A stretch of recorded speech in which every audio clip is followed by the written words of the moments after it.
નમસ્તે વિદ્યાર્થી મિત્રો, ફરીથી સ્વાગત છે અમારી channel life science with professor ની અંદર બાયોલોજિકલ ક્લાસિફિકેશન જે 11 સાયન્સ નું યુનિટ નંબર 2 છે, જેની અંદર આપણે થિયરી જોઈ રહ્યા છીએ આજે યુ બેક્ટેરિયા.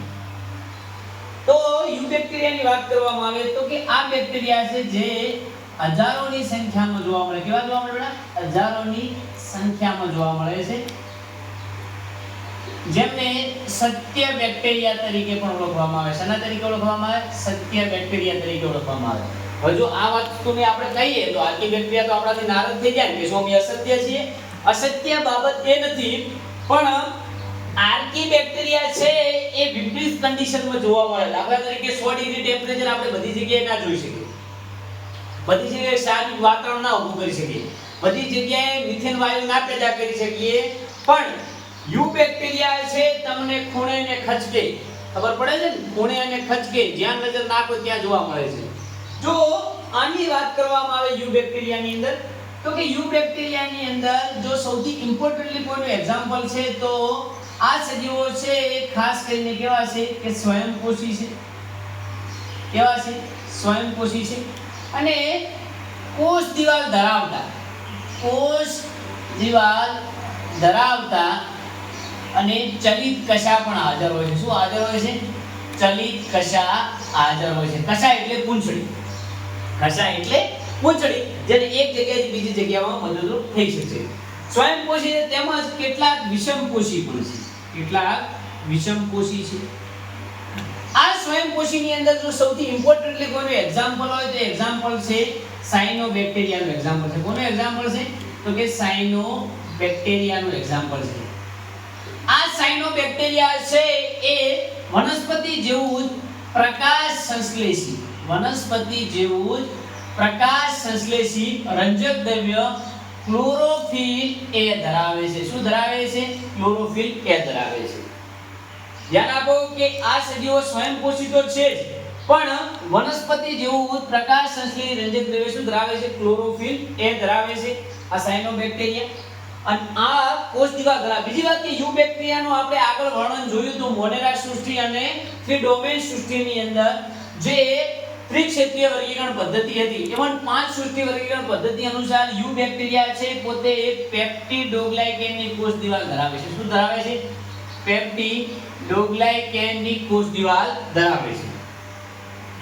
આ સજીવો છે તે મહાસાગરો, મહાસાગરો નો મતલબ કે આ બધી જગ્યાએ જોવા મળે છે.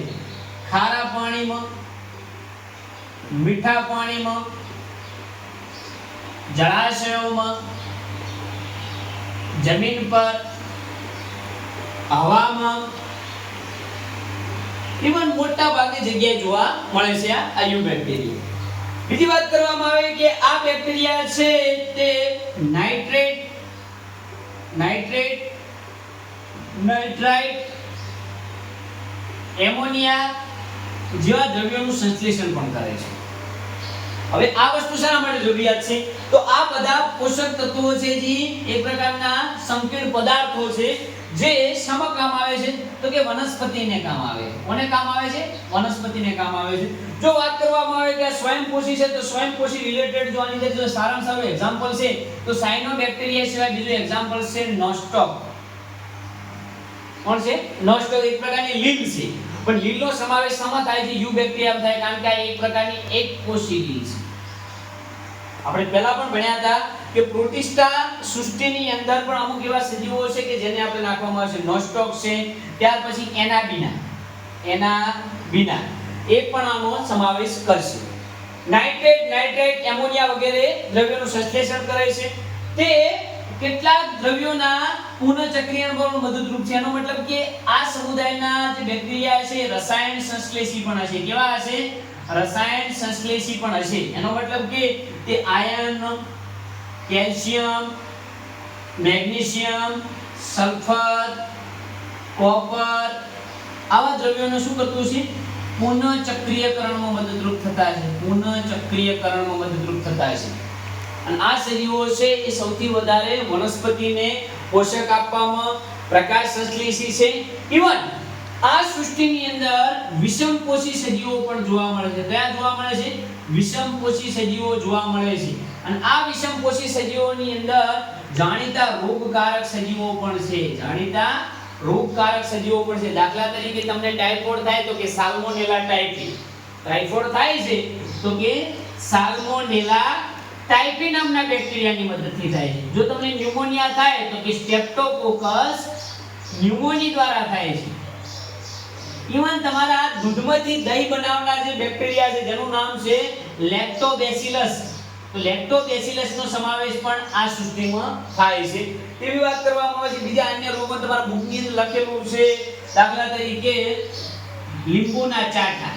તો લીંબુના ચાઠા છે એક પ્રકારની ચામડીની બીમારી છે જેને માઇક્રોબેક્ટેરિયમ લેપ્રી દ્વારા થાય છે. કોના દ્વારા થાય છે? માઇક્રોબેક્ટેરિયમ લેપ્રી, જેને લેપ્રોસીની બીમારી કહેવાય. કઈ બીમારી કહેવાય છે એને? લેપ્રોસીની બીમારી કહેવાય છે. તો આ સૃષ્ટિની અંદર જે સજીવો છે એ સજીવો પોષક તત્વોના નિયમન માટે, રોગકારકો તરીકે, પ્રકાશ સંશ્લેષી તરીકે તેમજ કેટલાક ખાદ્ય પદાર્થની અંદર ઉપયોગી પણ સાબિત થયા છે. બીજી વાત કરવામાં આવે કે આ સૃષ્ટિના જે સભ્યો છે એની અંદર આપણે બેક્ટેરિયાની અંદર જો વાત કરવામાં આવે તો કે નાઇટ્રોજન સ્થાપન છે તમારે ખૂબ જ ઇમ્પોર્ટન્ટલી પૂછાય છે. કયું સ્થાપન? નાઇટ્રોજન સ્થાપન છે ખૂબ જ તમારે ઇમ્પોર્ટન્ટલી પૂછાય છે. તે નાઇટ્રોજન સ્થાપનની વાત કરવામાં આવે તો કે કેટલાક બેક્ટેરિયા છે, દાખલા તરીકે નોસ્ટોક લીલની વાત કરવામાં આવે તો લીલ પોતાની અંદર જે શરીર હોય છે તો શરીરના કોષોની જે સપાટી હોય છે જે વસાહતી રચનાઓ છે. કેવી રચનાઓ છે? વસાહતી છે. જ્યાં ખારા પાણી કે પ્રદૂષિત પાણી જોવા મળતું હોય તો એ પ્રદૂષિત પાણીના વિસ્તારની અંદર તે વસાહત રચે છે અને વસાહતની આજુબાજુ એક દ્રવ્ય હોય છે જેને શેના તરીકે ઓળખવામાં આવે છે? જિલેટિન તરીકે ઓળખવામાં આવે છે. આ પણ તમારે યાદ રાખવાનું છે. શેના તરીકે ઓળખવામાં આવે છે? જિલેટિન તરીકે ઓળખવામાં આવે છે. ઇવન આ સૃષ્ટિના સજીવો છે પોતાના અંદર એક અભિકોષ નામની રચના ધરાવે છે. શું ધરાવે છે? અભિકોષ નામની રચના ધરાવે છે અને આ અભિકોષ છે તે N2 ના સ્થાપન માટે જવાબદાર છે. શેના માટે જવાબદાર છે? N2 ના સ્થાપન માટે જવાબદાર છે અને પોતાના શરીરની આજુબાજુ મ્યુસિલેજનું આવરણ પણ ધરાવે છે.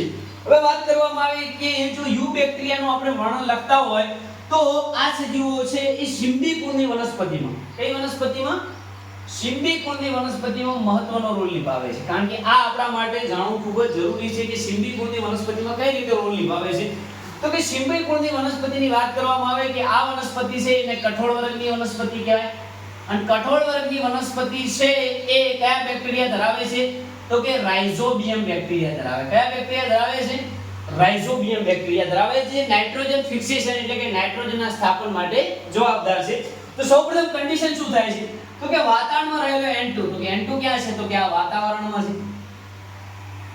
આ N2 છે એ વીજળીના ચમકારાની મદદથી, વીજળીના ચમકારા થવાથી, તો વીજળીના ચમકારા થાય છે તો એક પ્રક્રિયા થાય છે જેનું નામ છે એમિનોફિકેશન. શું નામ છે? એમિનોફિકેશન. અને કન્વર્ટ થાય છે NH3. કન્વર્ટ થાય છે NH3. આ NH3 છે જમીન ઉપર પડે છે. જે સિમ્બી કુળના બેક્ટેરિયા હોય છે જે કઠોળ વર્ગની વનસ્પતિના મૂળમાં રહેલા છે. ક્યાં રહે છે? મૂળની મૂળ ગંડિકામાં હોય છે. મૂળની મૂળ ગંડિકામાં જોવા મળે છે. આ બેક્ટેરિયા છે તે NH3 ને નાઇટ્રિફિકેશન દ્વારા, કોના દ્વારા? નાઇટ્રિફિકેશન દ્વારા શેમાં કન્વર્ટ કરે છે? તો કે નાઇટ્રેટ અને નાઇટ્રાઇટમાં કન્વર્ટ કરે છે. નાઇટ્રેટ અને નાઇટ્રાઇટમાં કન્વર્ટ કરે છે. નાઇટ્રેટ અને નાઇટ્રાઇટમાં કન્વર્ટ કરે છે જે NO2- અને NO3-2 આ સ્વરૂપે આયનોમાં કન્વર્ટ કરે છે. અને આ બંને આયનો છે એ વનસ્પતિની અંદર નાઇટ્રોજન સોર્સ પૂરો પાડે છે, મતલબ કે ખાતર તરીકે વર્તે છે. અને આ કોના દ્વારા થાય છે નાઇટ્રિફિકેશન? તો કે આ રાઇઝોબિયમ બેક્ટેરિયા જે નાઇટ્રોજનના સ્થાપન માટે જવાબદાર છે એના દ્વારા થાય છે. અને ત્યાર પછી એ નાઇટ્રેટ અને નાઇટ્રાઇટ છે તે એઝેટોબેક્ટર અને એક અન્ય એક્ઝામ્પલ છે જેનું નામ છે ક્લોસ્ટ્રીડિયમ. આ બંનેની મદદથી એ નાઇટ્રેટ અને નાઇટ્રાઇટ છે ફરીથી N2 માં કન્વર્ટ થઈ જાય છે જેને ડીનાઇટ્રિફિકેશનની પ્રક્રિયા કહેવાય. શું કહેવાય?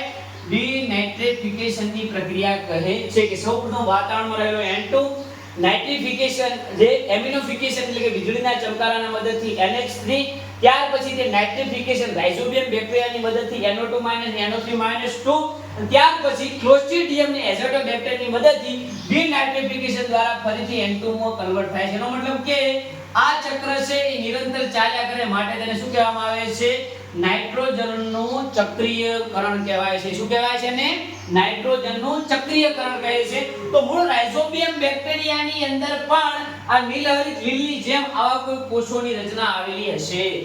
જેમ નીલહરિત લીલની અંદર અભિકોષ છે નાઇટ્રોજનનું સ્થાપન કરે છે, તો રાઇઝોબિયમમાં પણ સ્થાપન કરે છે. તો આ રાઇઝોબિયમ છે એ લેગ હિમોગ્લોબિન ધરાવતું દ્રવ્ય ધરાવે છે, જે એફી અને મોલિબ્ડેનમનું નિયમન કરે છે. અને આ રિલેટેડ વાત આપણે બીજા કોઈ લેક્ચર હશે કે જેની અંદર આપણે N2 ફિક્સેશન ડિટેલમાં ભણીશું, ત્યાં સમજાવવામાં આવશે. પણ યુ બેક્ટેરિયા છે તો એનો ઉપયોગ શું? તો કે પ્રકાશ સંશ્લેષી છે, કેટલાક ખાદ્ય પદાર્થોના નિયમનમાં જરૂરી છે, વનસ્પતિને પોષક દ્રવ્યોને ખાતરો આપવા માટે ઉપયોગી છે, અને ઇવન જાણીતા રોગકારકો હોય, દાખલા કે ટાઇફોઇડ છે, ન્યુમોનિયા છે, કોલેરા છે, લેપ્રી છે, તો આ બધા રોગો કોના દ્વારા થાય છે? તો કે યુ બેક્ટેરિયા દ્વારા થાય છે. આઈ હોપ કે અમારું લેક્ચર તમને બહુ સારું ગમ્યું હશે. ઇવન આ ચેનલ ઉપર આપણે CSIR નેટ, BSc, MSc અને લાઈફ સાયન્સ રિલેટેડ જે પણ ટોપિક હશે દરેકનું આપણને પૂરતું જ્ઞાન આપવામાં આવશે. અત્યારે વિડિયો છે આપણે ગુજરાતી લેંગ્વેજમાં અપલોડ કરી રહ્યા છીએ. થોડા દિવસોની અંદર CSIR નેટના લેક્ચર છે ઇંગ્લિશ અને હિન્દી બંને મીડિયમમાં ટ્રાન્સફર કરવામાં એટલે કે નાખવામાં આવશે, અપલોડ કરવામાં આવશે. તો તમે આ ચેનલને સબસ્ક્રાઇબ કરો અને જેમ બને એમ અમારા વિડિયોને વધુને વધુ શેર કરો. ધન્યવાદ.